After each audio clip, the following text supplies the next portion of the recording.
Hello and welcome to Using Curriculum Map to Promote Diverse and Inclusive Learning Outcomes. I'm Barbara Komlish and I'm joined by Michael Ogden. We're both in the Center for Teaching and Learning at UBC on the Okanagan campus. And today we're going to be demoing the Curriculum Map tool and giving you an opportunity to try it out as well. We'd like to begin by acknowledging that the land on which we gather is the unceded territory of the Syilx Okanagan peoples. And we're especially relieved to be back on campus in our home after the devastating fires and the evacuation that put even our campus at risk.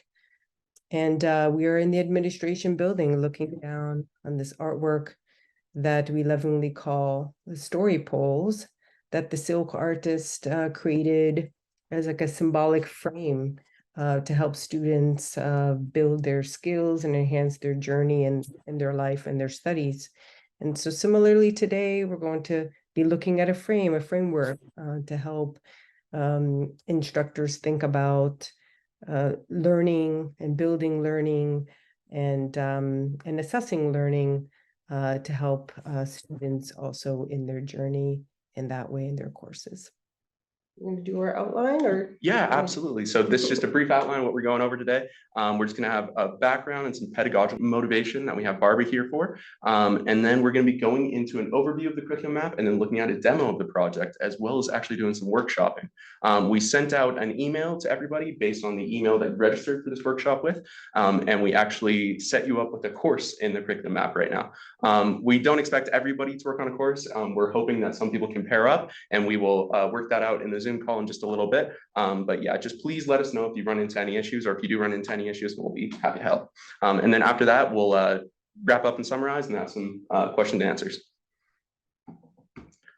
Yep. So hopefully everybody has an account, right? And please let us know if you're in chat, if you would like, if you've had an issue logging on, and we'll troubleshoot that to make sure that you have an opportunity to actually be in the demo. So for sure. So just to start off, we actually want to say that the curriculum map actually stands for an acronym. And I was just wondering if anybody has any guesses what that MAP could stand for. If you want to mention in the chat in Zoom or in the room at all. So I could see the actual. For sure. Yeah, MAP. Any thoughts what the MAP stands for? Trivia early in the morning here. No, the M. Come on, the M. What could that stand for? Motivation. Motivation. Oh yeah, we're all motivated to be here, so that's important. Exactly. Any thoughts in the chat? The M should be the easiest. Multimodal. Multimodal. That's interesting. Yeah.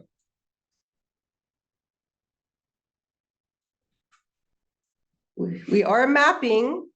So it does stand for mapping. The M does. Yeah. What do you think you do after you map?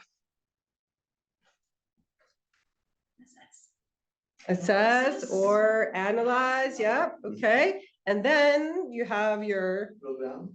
You have your layout of what you've mapped. Analyzed it. What do you do with it? I think it'd be your set of plan. Yes, then you plan. There we go. Yay. So curriculum map stands for mapping, analysis, and planning. And here just at the bottom, specifically for the recording, and if you just want to visit right now, we have the link to the project right there, curriculum.ok.ubc.ca. So today we are showcasing a portion of the curriculum map project. This is a UBC built website designed to support instructors in mapping curriculums to ideate, evaluate, and create new or current courses from a constructive alignment perspective. This project contains additional features beyond what we'll be covering today, specifically a syllabus generator. And I do want to mention it because we have just recently pushed some accessibility updates through it, and hopefully we'll have some time at the end to maybe just show you those. But today we'll be focusing on the course and program level, and specifically course learning outcomes and program learning outcomes, and how you can map those outcomes at a course and program level.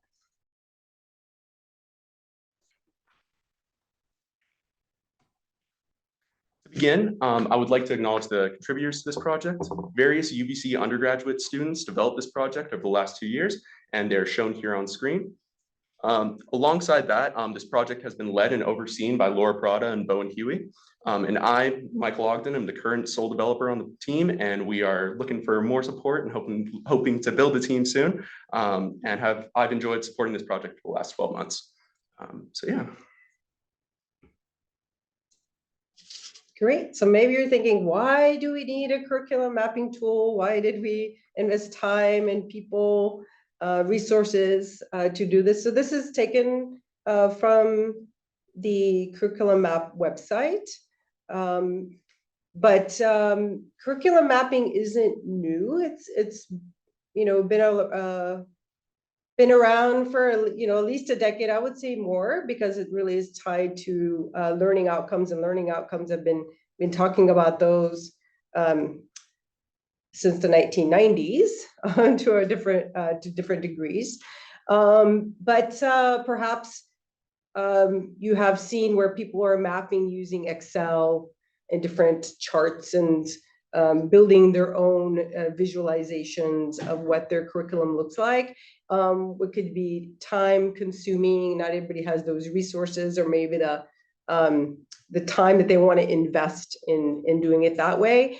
And so that's why this tool was developed for our campus, and now other campuses are also adapting it. But it really is to help visualize the program structure, how courses connect to the program, and then bringing in the assessment and the learning activities, and to see how are they connected and where the gaps exist.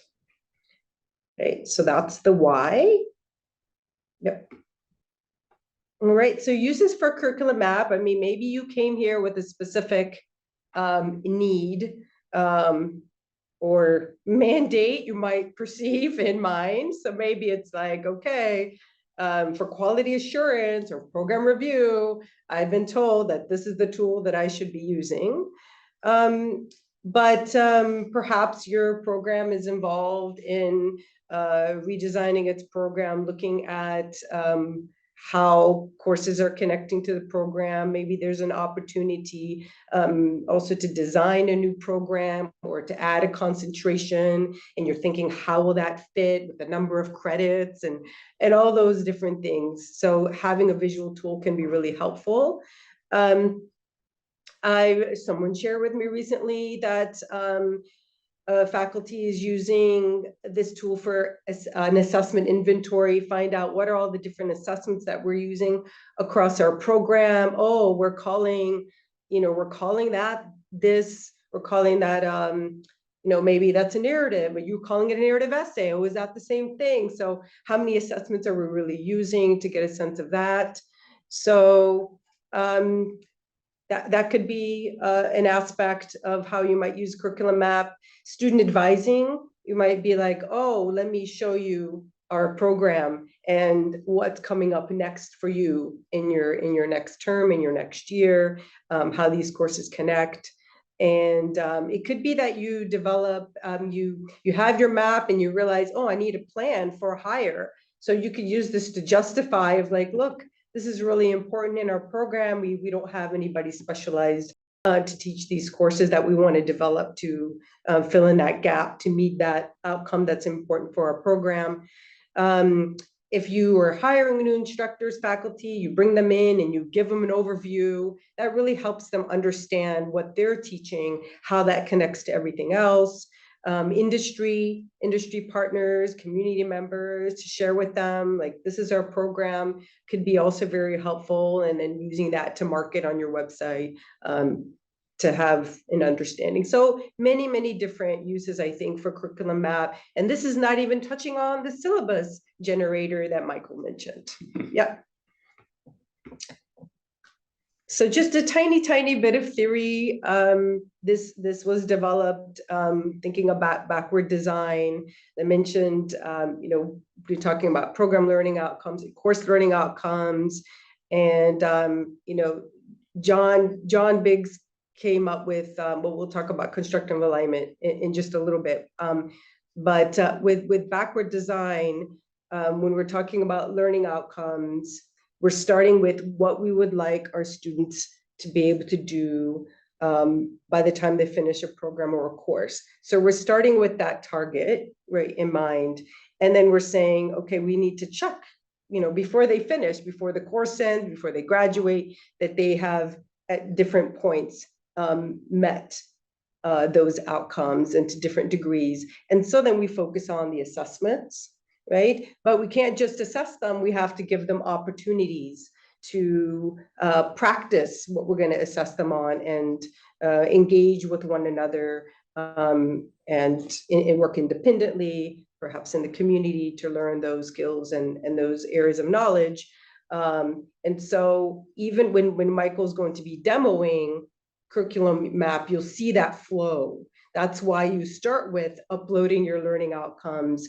That's why then you think about your assessments. And then in the following step, you think about the activities. So you'll see that in the design. So just a little bit of explanation behind that. There you go. All right. So before we get into the demo, I just want to let everybody know that we're excited to show you how programs and courses can be built in this project, as well as how you can create outcomes at the course and program level. And today we're going to be mapping those. And specifically, the focus for us is going to be at the end and looking at the program level and seeing the course summary and seeing how various courses can be summarized and viewed on one page. So this project is in ongoing development, and we are thankful to have you here.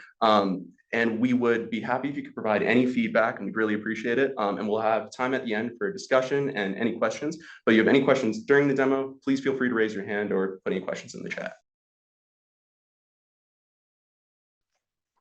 Before we demo the project, we're just going to give a brief overview here. So here, this is the main page. This is the dashboard of the project, and we will be demoing the project in just a little bit. Here, just some screenshots briefly. So here you can see there are programs, courses, and syllabi listed on this main page. Specifically, there are no syllabi since we're not talking about that today, but you can see here under the programs that there are my programs and programs I can edit. And this identifies the actual collaborator function in the curriculum map, where you are able to share programs and courses with other users and work on them together. So I have a program that's been shared with me there, and you can see below that I also have a course here. So yeah, that's your main dashboard in the curriculum map. And so going into programs, this is just an overview of it. So when setting up programs, there's a 4-step process that we use. And this first step here is the program learning outcomes creation step. And so here you can create learning outcomes and categorize them as well. And these learning outcomes are then used later on to compare against course level learning outcomes. And in the second step here, you will be selecting or creating your own mapping scale to be able to map those two outcomes against one another. Finally, in the third step, you're able to import courses or create new courses that you can add to that program. And then you can go into the course and do that mapping. And finally, in that 4th step there on the program overview, which we'll be viewing at the end of this demo, you are able to see a summary of all courses that are involved in that program, as well as program level data. Also, I just want to briefly mention that in the top there, that you can see the Add Collaborators button in light blue, and that is where you're able to add users. So here is that 4th step, the program overview that I was talking about. This just has some brief data in it, with one course being mapped to a few different PLOs. Just be used as an example, and you can see that there are several tabs here underneath the program overview. And that's because the program overview actually provides several different views, such as bar charts, frequency distribution tables, as well as just lists of a lot of the information that's related to the course. You can also see that there's a download option in the top left, and that allows you to download either a PDF summary or an Excel summary of all the data that can be found in the program summary. I mentioned briefly that there was that Add Collaborator button at the top of the program page, and that is the feature that was implemented last year and has seen great results. Oh, I apologize. I seem to have lost my speeds. So this is a wonderful feature where you can either add people as editors or as viewers. So if you just simply want to share content with people and let them see it, then you can add them as a viewer. Or if you want to work together, you can add them as an editor. And there also is the option to actually transfer ownership. So if you want to set up a course for another instructor, or if you're working with another instructor and you want to give them a copy, then you can transfer ownership to those users as well, which is what we did today, to be able to set all of you up with your courses before this workshop started. So yeah, and this will send out an email to be able to collaborate, and you can actually enter emails that haven't set up an account already, and it will send them a prompt with a temporary password for them to be able to log in. So moving on from programs, we're going to keep this part brief because we will be going through this together in the workshop, but this is an overview of the courses page. So you can see below that the courses is a 7-step process. And what Barb mentioned earlier with the constructive alignment, those first 3 steps, those are meant to be in order, where you create your learning outcomes first, and then second, you create your student assessment methods, and then third, you work on your teaching and learning activities. And the 4th step is a mapping within the course. So you take those 3 steps and you map the learning outcomes to the assessment methods and the learning activities that you made in the 2nd and 3rd step. And so that's at a course level of mapping that you're able to do just with the information at the course level. But then beyond that, if you have selected a program, in the 5th step, you're actually able to map those course learning outcomes to program learning outcomes as well. And you can do that, as I mentioned before, with a custom scale or with one of the default scales we have provided. But yeah, so we will be doing that today and then hopefully taking a look at the full program summary. So those last 2 steps there, you can see step 6 is the BC degree standards and strategic priorities. And there you can map your course against BC degree standards and strategic priorities. And this is a list of up-to-date standards that we are constantly updating that you can include in your course summary. And then finally, we have the course summary itself, where you're able to download a PDF summary of all your course information, as well as view the mapping that you just completed. And here is an example of the course summary. So here we have a frequency distribution table. And specifically to explain what's going on, we have the course learning outcomes listed on the left, and then we have the various program learning outcomes listed up top. They're using the shorthand of PLO 1, 2, and 3 as the frequency distribution table. You can see that they are uncategorized and included in there. This is very useful because you can identify gaps and opportunities in learning outcomes and see what is being addressed and what isn't. So after that brief overview, we are going to go into actually demoing creating a program. So yeah, thank you for everybody checking in. So now we'll get started with the demo of how to create a program. So you can see here on my dashboard, I actually have the list of all the courses that I shared with all of you, and you can see courses I can edit because they're shared and I'm not the owner of them. And so if you wanted to create a new course or program, then you can just go here on the main dashboard and click this plus icon. So for this demo, we are just going to call this the Curriculum Map Demo Program. And we're going to put on the Okanagan campus. And so for today, we've created various courses with the course code TAC, which we based off some education courses. So we're going to stick with the Okanagan School of Education and stick with the education department today. Now we're working with 500 level courses. So let's select the master's level and continue. So with that, it takes us to the program page and it's fully created. And now you can see the expanded first step here with program learning outcomes. There's 2 steps here. Specifically, first, we can create a category for program learning outcomes. And in our example, we're just going to create one, which is practices for equity and inclusion. And you all don't have to do this at all. Yeah. Online. Yeah. Thank you for specifying. Yeah, that, just Barb. watch. This is all done for you. Not to spoil the ending, but we will actually be adding you all as collaborators to this. Then you can add your courses into this program. So you'll be able to use this data that we set up in the workshop. So after setting up that category, then we're able to start setting up our learning outcomes. I am not going to set up all these in front of you now. When we take a break for a second, I will set up some more so you have some data to work with. But for first example, we're going to set up authentic assessment. So say you wanted for a learning outcome for student or for instructors to design authentic assessments for learning. And you don't have to type these in one by one, right? There's a template here. That you can upload, you can fill out the template Excel sheet and then upload that. So you're not typing in one by one all of these. Right here. So right there's a template. The only thing with the template versus using, I learned this already. So we'll share this, that if you use your own, you have to have the header there that says that it's a learning outcome. Otherwise, it doesn't load. In line 1, right, we have learning outcome short phrase. That's the only thing special about the template. So as long as you do that on your own Excel sheet, then it uploads properly those first two columns. Perfect. Thank you, Barbara. And then if you want to import that, then you can just choose file here and then select it from your downloads and then import the PLOs. So we only have one PLO here, and we will just leave that for now, but you can see that you're able to assign it different categories. This actually does not need to be in a category. That was my mistake, but that perfectly shows how you can edit PLOs after they've been entered. And then if we just want to update that, we can click Save Changes here. And we have one PLO with one PLO category. Now, moving on to the next step, we have the mapping scales. So there are four different mapping scales that are provided for us. And we can select any of these, but they provide different options because there is a 3-point scale here, a 4-point scale, as well as a binary scale, just yes or no, as well as this final scale here. And on top of that, you are actually able to create your own mapping scales. So specifically, we find that Introduce, Developing, Advanced is our most common mapping scale. So we are just going to stick with that for right now. You want to explain why we need a mapping scale? Perfect. Do you want to? Yeah, well, I mean, it's not, let's see. So you have all your different learning outcomes.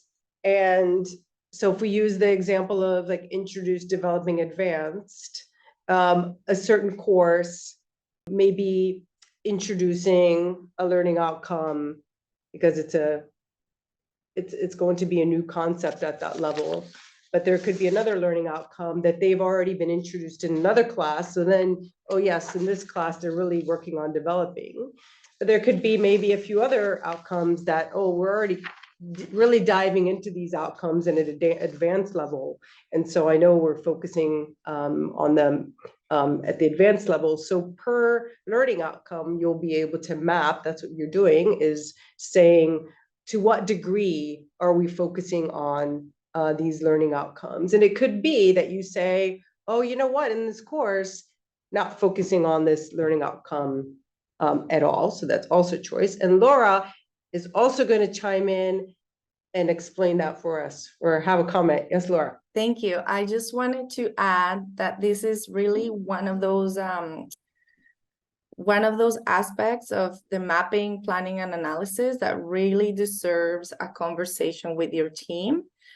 So I found over the last couple of years that when somebody's in charge of loading the program learning outcomes into the website and choosing the scale, and they haven't had a chance to talk to their team members about what scale they're using and how they're interpreting or conceptualizing the levels within the scale, that can lead to a bit of a few differences in the way people are mapping their courses to the program learning outcomes. So if you're working with a team, I highly recommend taking time to talk to each other about the scale you're using, because once you use the scale, every course has to use the same scale to map themselves to the program learning outcomes. And so it's always good to check in and have an understanding across the team around what do we mean by introduce, by developing, and by advance. And we do provide a description in there, which is the one we're looking at through the screen,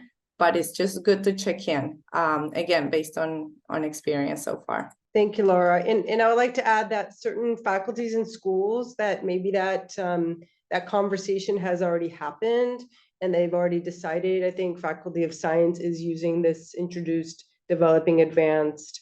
So I don't know about FAST. Did you all decide that everybody's using this scale as well? No. We haven't had that conversation at the faculty level. Right. So maybe it is happening maybe at the program level, and that schools or faculties may give that flexibility and say, we're not going to dictate at the faculty level which one you use, but it's important to talk to your curriculum manager and to find out, like, where is that conversation happening? Has it happened? And then what does this mean for us? What makes the most sense for our programs, right?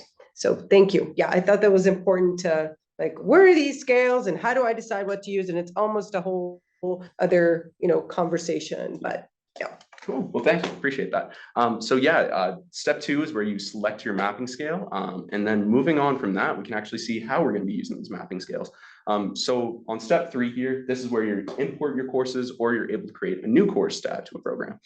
So specifically, you can see all of the courses that we've shared with you. This is the template one that I've used to create them. So I'm actually just going to add this to show you how it works. So you can see here that we have the course title, course code, and term. And then here you can see that it's not been mapped at all. And specifically, if we hadn't selected a mapping scale previously, then this option here wouldn't be available and we'd have to select one first. But since we have, we can click on map course. And that takes us over to the course page. So here you can see the 7 steps that represent course, and we are on step 5. program outcome mapping. Now, these courses that we've already created for you have course learning outcomes, student assessment methods, and teaching learning outcomes already created. But as Barbara had mentioned, I just want to briefly go through them and show you what each page looks like, because these are meant to be taken in order, because that follows the constructive alignment ideology. So yeah. The backward design, yep. Exactly. With that, once we go to program outcome mapping, you can see here that we have the program title, and then we have a summary of the mapping scale that we selected, and this would change with whatever you wanted. And then here we have our one program learning outcome that we created, and it is being mapped against this title here, which is the first course learning outcome that's been provided for us.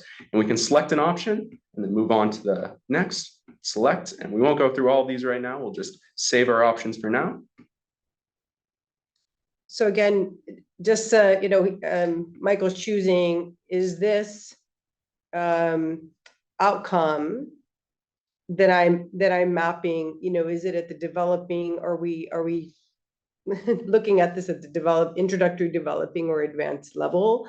And you won't know that unless it's your course, right? Or you've taught it, or so it's not like you can assign a graduate student to go and map our courses to our programs, because they may not know even from a syllabus to the depth that it's covered. So this is a lot of the entry things can be done with the assistance of admins and grad students, but this mapping part where you're really thinking about the levels and to what extent outcomes are being addressed and assessed has to be the instructors. Yeah. So now that we have the program outcome mapping, we just have that one example done. We're going to go back to our dashboard and then navigate back to the program itself.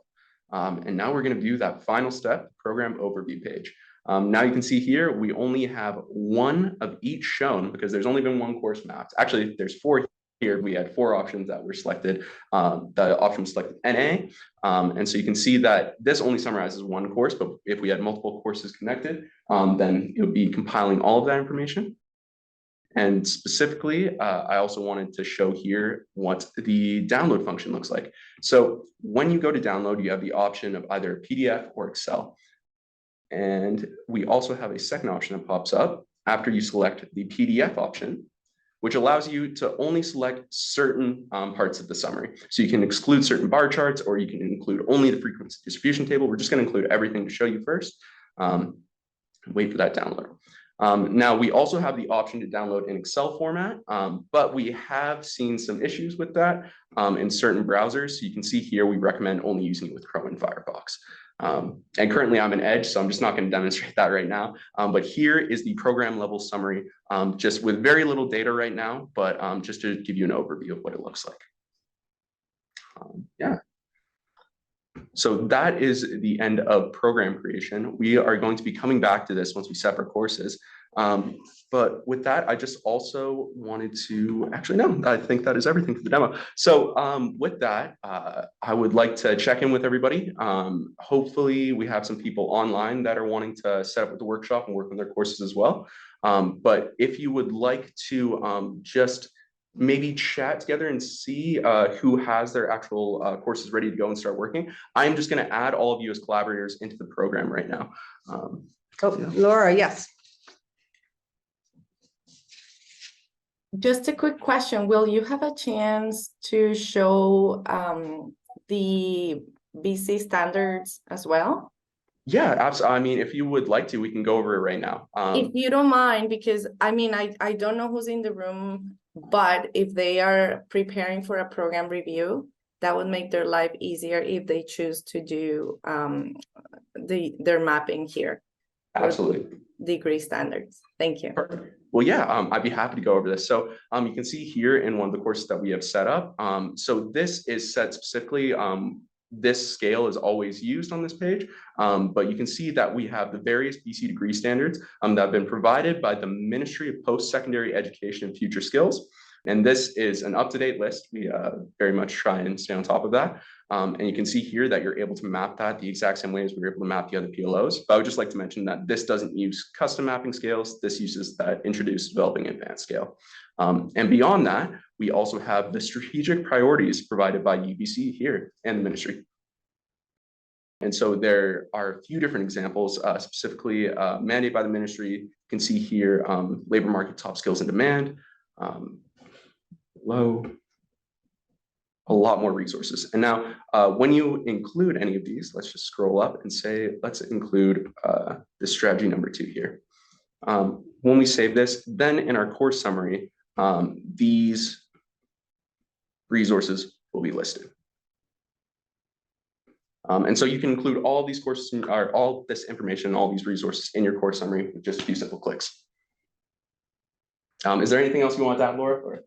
Yeah, I just wanted to highlight that one thing that I like about that option to the BC standards is first is an easy way to demonstrate information that we have to demonstrate through program reviews, but also it's different from mapping every course learning outcome individually to every program learning outcome, in the sense that when you get to looking at the BC standards from the ministry, you think about your course holistically. So holistically, this 10 course learning outcomes that you may have, or 8 course learning outcomes, how are they meeting at what level each of those standards? So it's an easier way to think about your course holistically and how it's advancing those 6 standards. Awesome, thank you, Laura. So with that, I think we've gone over everything for the demo, and I'm just going to go into the program and add users. Yes, question. I have a question.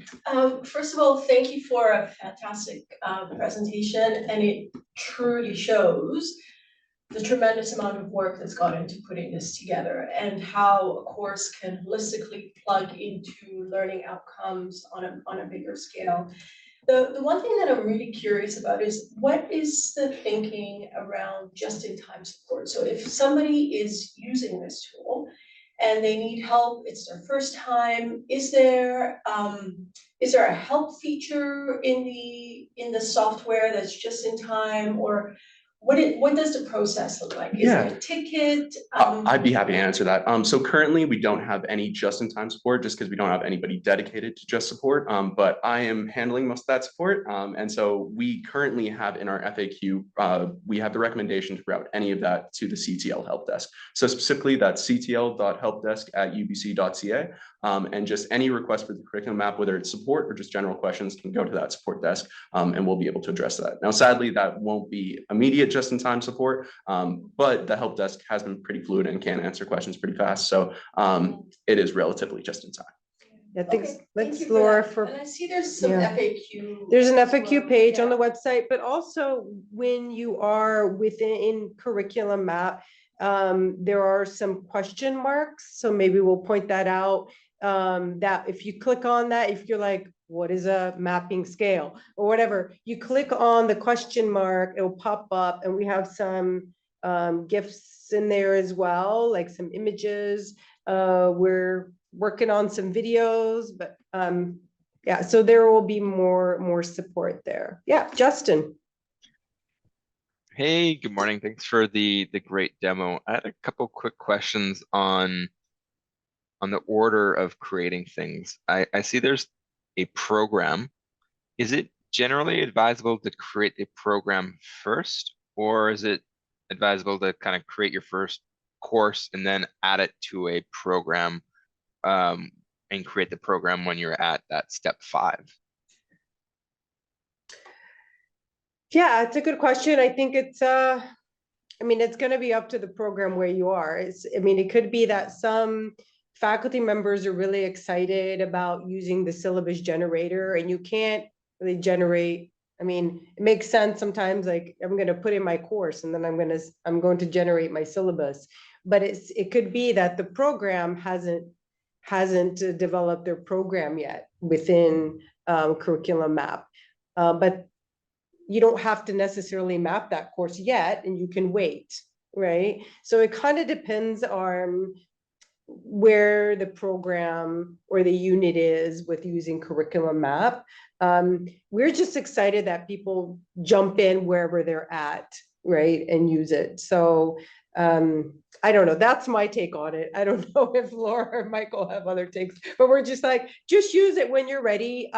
Again, we don't want people to be mapping on their own without those conversations and having to redo things.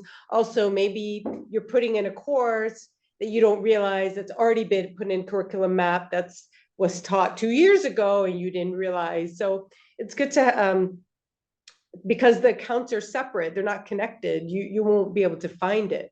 So again, having those conversations so you don't have like doing extra work mapping the same course more than once. So with that, I'd just like to make us aware of the time, and maybe we can just keep going here because we are set up with the programs, should be all good to go. So if Barbie would like to pick up from here. Yeah, so we are going to be looking at your course, just a little heads up about at the course level, right? You're making decisions after you put in your course learning outcomes. You're going to be choosing assessments and your instructional strategies or your activities, right? And so want to emphasize the importance of aligning those. And this is the constructive alignment that we've kind of been alluding to, that John Biggs came up with when he realized that it was a really good way to build engagement and make content relevant for his class. And so I'm not going to get into all of constructive alignment. We're going to go just to the next slide and talk through an example. So you have this course that we have created for our demo, Teach 501. And I'm going to show you how I kind of think about constructive alignment on, we're only showing 3 of the learning outcomes here, but 3 of the learning outcomes that we would need to map. So the first learning outcome is describe common pedagogical frameworks. And sometimes it's when you start aligning, you start thinking, is that really what I want my students to do? Only describe the common pedagogical frameworks? Do I want them to do more than that? So that could be a thought that comes to your mind. Maybe I really want them to apply them, but let's say we want to describe them. Then I'm thinking how I'm going to assess that they can describe those pedagogical frameworks. Well, they're going to be doing readings and then having group conversations, but how do I assess that? And then maybe I'm going to build that out a little bit, say, oh, I want them to lead. I want them to be in charge of a reading so that they take ownership of that and actually lead a group discussion, a class discussion around that reading. And then they're going to be assessed by me as well as their peers on how well they're describing the pedagogical frameworks. And so when I look at the activities, I'm going to also be lecturing probably around those same pedagogical frameworks, and then they're going to have discussion. So now I'm really thinking about how do I define discussion? Oh, I want them not maybe of a whole group discussion, but I want small group discussion. So it really makes me think about how that's going to support what I want, how they're going to help them achieve those learning outcomes. And then just jumping down another example, to the last learning outcome here, they recognize when current approaches are not working for their learners. So if I'm assessing them, that they have to do student interviews and then reflection reports. And then I realize I really need to be thinking about the activities. I know when students need to write interview questions, they're not very good because they don't know how to write interview questions in a way that they're going to be effective. And so, I want these brainstorming sessions so they can brainstorm with one another to come up with good questions, what they want to ask in interviews, maybe have groups critique those questions as well based on a rubric that I have that I can also then use to assess them. So I'm thinking about how these 3 are aligned and support one another. And that's what constructive alignment is. Cool. So thank you for that, Barbara. So now we are actually going to move into the activity. So we have some steps for you on screen. So I will actually be demonstrating 2 on screen in a little bit. So I'm just going to leave this up for a little bit. We will also throw these steps for anybody online. But yeah, so now it is time for you guys to do some stuff. So specifically, what we want you to do first is go into the program that we just created. I have added everybody that's in the demo right now as collaborators, but only the people who want to participate in this workshop, please go into the program. And if you go to step 3, then you'll be able to add your course from the dashboard. Can everybody see that? You might need a refresh, right? I will actually demonstrate here Okay. while we're doing that. So if you just go to the program and then go to step 3 here. So you should see specifically this one, the curriculum map demo program. Okay, I think we're gonna come back since we're kind of at time for our workshop, and we do see some people have completed mapping, but we're also having some great conversations, I think, around decisions and constructive alignment. So now you're actually going to take a look at the program overview page where we can see a summary of the work that we've just done. So now you can see this is a lot more populated than the first time we showed you. Sorry, I just closed an alert there that I probably should have shown you that it shows you that not all courses have been fully mapped. And you can see here's the data specifically that we've shown from our mapping. So this first here, this tab right up here up top is the bar charts tab. Now there are 4 tabs up top to show different categories of the charts that can be shown. Firstly here, it just shows bar charts of several different categories of data. So first we have the PLO to CLO mapping, and you can see the list, and we have a lot of NAs because they were probably left blank. And then you can see specifically each of the different options that are chosen here. Now, this is mainly great just for seeing a summary at a glance, but frequency distribution is where we will want to do the analysis. But you can also see here, these bar charts, this is great for what Barbara mentioned earlier, looking at the number of assessments that are being used in different courses, if there are any duplicates or duplications, or if there's any similar assessments that could be grouped together. Same thing with learning activities. And you can also see the summary of the ministry standards and strategic priorities on this page as well. It looks like nobody got to that part, so we don't, or maybe a few people did. The strategic priorities, you can see them summarized here as well. But yeah, so this first page of bar charts is just great for at a glance. But next here is the area that is really great for analysis. Now, I actually see, here's this mapping. Is that the only one that was completed?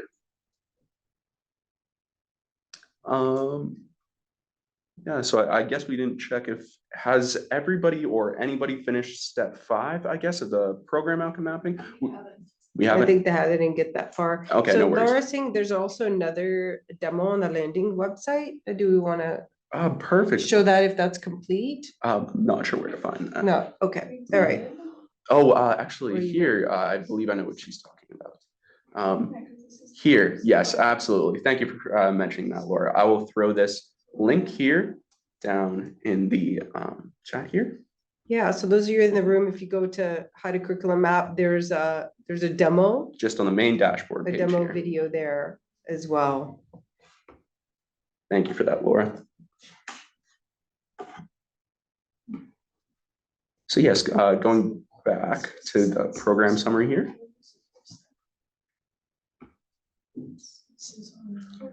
We can see what would be shown here, which you would be able to see the different analysis. So you can see that it shows the most frequently chosen option.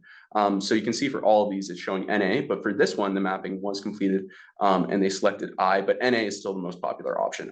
This one here, this icon pops up when it's an incomplete mapping, which means that you have not gone into the mapping and selected any options, but for these other options, something has been selected at least.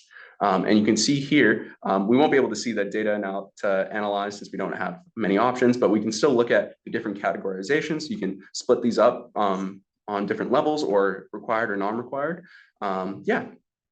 And then beyond that, we just have these 2 last tabs here, which are just summaries of the information at the program level. So you have all the program learning outcomes, and then you have the mapping scale that was used to map the course learning outcomes to the program learning outcomes. And with that, that's the full program summary.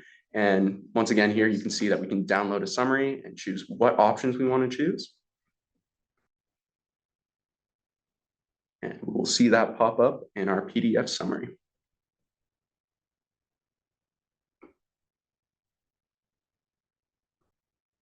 Beautiful. So here we see the list of assessment methods and learning activities, all summarized, and you can see they're grouped up in the same format that the summary was in before, with bar charts together and frequency distribution together. Yeah. So with that, that is the program overview. And yes, so I don't think we have anything else to show you. I think that's everything for the demo. And I guess I'll just hand it off to Barbara there. So just to wrap up, do you want to put it back the slides? Absolutely. All right. So just kind of summarizing curriculum map or mapping analysis planning tool, right? That it's built around backward design and constructive alignment. It's really here to support you all in your program redesign around outcomes, competencies, to provide that visualization, how everything is aligned, and hopefully promote dialogue, collaboration among the curriculum managers and the designers and administrative leads, instructors. So we hope that this is going to encourage instructors to think about learner-centered approaches in their teaching, right, around their learning outcomes. And we are finished with our presentation. I'd like to see if you have any questions. And also, if you go to the last slide, to make sure that you know if you need to reach out for support, to please email us at the help desk. Okay, so any questions? We've lost some of our online people, but yeah, sometimes demos, need to take longer than an hour. Yeah, and if you guys do have any questions, please feel free to reach out through the help desk. Yeah, happy to answer those. So yeah, thank you, everybody. Really appreciate it.